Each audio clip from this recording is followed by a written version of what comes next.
Kuha na po tayo ng update sa Bagyong Basyang. Makakasama natin si Amor La Rosa ng GMA Integrated News Weather Center. Amor, ano nang magiging lagay ng panahon sa Visayas at Mindanao ngayong weekend?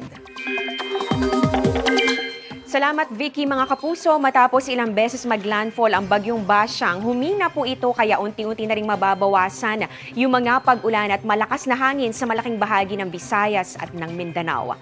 Sa Bayabas, Surigao del Sur, unang tumama ang Bagyong Basyang. Yan po ay 11:50 p.m. kagabi. Sunod po ito naglandfall. Dito yan sa may Hagna, Bohol, alas 11 ng umaga kanina. At sa Dawis, Bohol naman, alas 4 po ng hapon kanina. Isa na lang po itong tropical depression, mga kapuso. May lakas ng hangin nga abot sa 55 kilometers per hour at yung bugso naman naabot sa 75 kilometers per hour.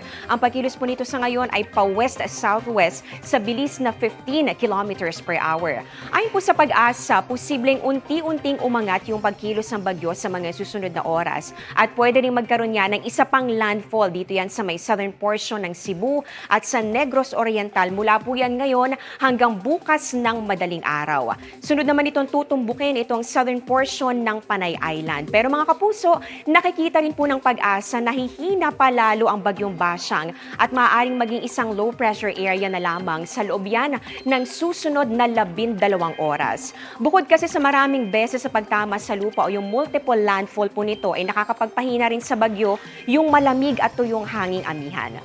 Kumpara kagabi, naibaba at nabawasan na rin yung wind signal. Nakataas po ngayon ang wind signal number 1 sa southern portion ng Occidental Mindoro, southern portion ng Oriental Mindoro, Romblon, northern portion ng Palawan, kasama po ang Cuyo Islands, Cagayancillo Islands, Calamian Islands, at pati na rin ang southern portion ng Masbate. Nakataas din yan sa southern portion ng Eastern Samar, southern portion ng Samar, Guimaras, Iloilo, Capiz, Antique, Caluya Islands, at pati na rin sa Aklan. Kasama rin po sa under signal number 1 ang Biliran, Bohol, Cebu, Negros Occidental, Negros Oriental, Leyte, Southern Leyte at ganun din ang Siquijor. Sa Mindanao, kasama pa rin po sa wind signal number 1 itong bahagi ng Dinagat Islands, Surigao del Norte, Agusan del Norte, Misamis Oriental, northern portion ng Misamis Occidental, Camiguin at pati na rin ang northern portion ng Zamboanga del Norte. Dito po mararanasan pa rin ang pabugso-bugsong hangin.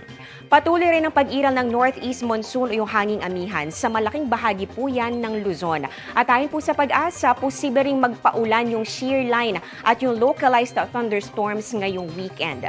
Base sa datos ng Metro Weather, bukas ng umaga may tsansa po ng ulan dito yan sa ilang bahagi ng Western Visayas, pati na rin dito sa may Mimaropa, Calabarzon, Bicol Region at ilang bahagi po ng Aurora at ng Quezon.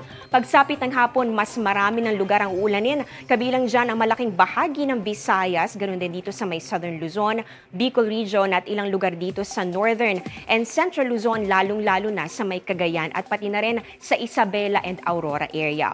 May mga pag-ulan ding mararanasan sa Caraga, Northern Mindanao at ganoon din sa Davao Region. Linggo naman ng umaga, malaking bahagi po ng Luzon ang makakaranas sa mga pag-ulan. Ito po, kitang-kita sa mapa, concentrated yung mga pag-ulan at may mga malalakas na buhos na pwede pong magpabaha o magdulot ng landslide. Linggo ng hapon, may mga kalat-kalat na ulang mararanasan sa iba pang panig ng ating bansa, kasama po ang Visayas at ng Mindanao. Dito naman sa Metro Manila, mataas din po ang tsansa ng ulan ngayong weekend. Naku, kaya po kung may lakad po kayo, magdala ng payong at mag-monitor ng advisories. Yan ang latest sa ating panahon. Ako po si Amor La Rosa para sa GMA Integrated News Weather Center. Maasahan anuman ang panahon.